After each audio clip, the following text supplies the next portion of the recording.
ಕೆಎಂಎಫ್ನಲ್ಲಿ ಕೆಲಸ ಕೊಡಿಸ್ತೀವಿ ಇಷ್ಟು ದುಡ್ಡು ಕೊಟ್ಬಿಡಿ ಅಂತ ಸಾಕಷ್ಟು ಜನರಿಂದ ಲಕ್ಷ ಲಕ್ಷ ಹಣ ಪಡ್ಕೊಂಡು ಈ ಕಡೆ ಜಾಬು ಇಲ್ಲ ಆ ಜನರಿಗೆ ವಾಪಸ್ ದುಡ್ಡು ಕೊಡದೆ ವಂಚನೆ ಮಾಡ್ತಿದ್ದಾರಂತೆ. ಹಾಗಾಗಿ ದಯವಿಟ್ಟು ಯಾರಾದರೂ ಕೆಲಸ ಕೊಡ್ತೀವಿ ದುಡ್ಡು ಕೊಡಿ ಅಂದ್ರೆ ಸಾವಿರ ಸಲ ಯೋಚನೆ ಮಾಡಿ ದುಡ್ಡು ಕೊಡಬೇಕು. ಯಾಕಂದ್ರೆ ಇಂಥ ಮೋಸ ಹೋಗ್ತಾ ಇರುವಂತಹ ಪ್ರಕರಣಗಳು ದಿನೇ ದಿನೇ ಜಾಸ್ತಿ ಆಗ್ತಾ ಇದೆ. ಕೆಎಂಎಫ್ನಲ್ಲಿ ಒಂದೊಂದು ಹುದ್ದೆ ಬೇಕು ಅಂತ ಅಂದ್ರೆ 10 ಲಕ್ಷ ರೂಪಾಯಿ ಕೊಡಲೇಬೇಕು ಅಂತ ಜನರಿಗೆ ಹೇಳಿ 10 ಲಕ್ಷ ಇಸ್ಕೊಂಡು ಮಹಾ ಮೋಸ ಮಾಡಿರೋದು. ಕೆಎಸ್ ಅಧಿಕಾರಿ ಅಂತ ಹೇಳ್ಕೊಂಡು ಪರಿಚಯ ಆಗಿದ್ದಂತೆ ಕೃಷ್ಣನ್ ಪೇಪರ್ನಲ್ಲಿ ಕೆಎಂಎಫ್ ನೀಡಿರುವ ಆಡ್ ತೋರಿಸಿ ಕೆಲಸ ಕೊಡಿಸ್ಬಿಡ್ತೀನಿ ಅಂತ ಆಮಿಷ ಒಡ್ಡಿದ್ನಂತೆ.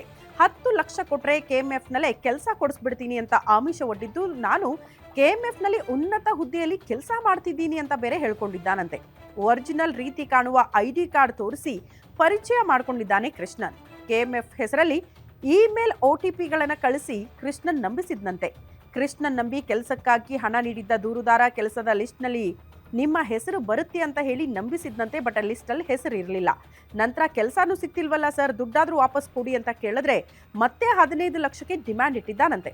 ಸದ್ಯ ಸಂಪರ್ಕಕ್ಕೆ ಪ್ರಯತ್ನ ಮಾಡಿದ್ರೆ ಕೈಗೂ ಸಿಗದೆ ಮೊಬೈಲನ್ನು ಸ್ವಿಚ್ ಆಫ್ ಮಾಡಿಕೊಂಡು ಪರಾರಿಯಾಗಿದ್ದಾನೆ. ಬೆಂಗಳೂರು ನಗರ ಪೊಲೀಸ್ ಕಮಿಷನರ್ಗೆ ಈಗ ದೂರುದಾರರು ಬಂದು ದೂರು ಕೊಟ್ಟಿದ್ದಾರೆ.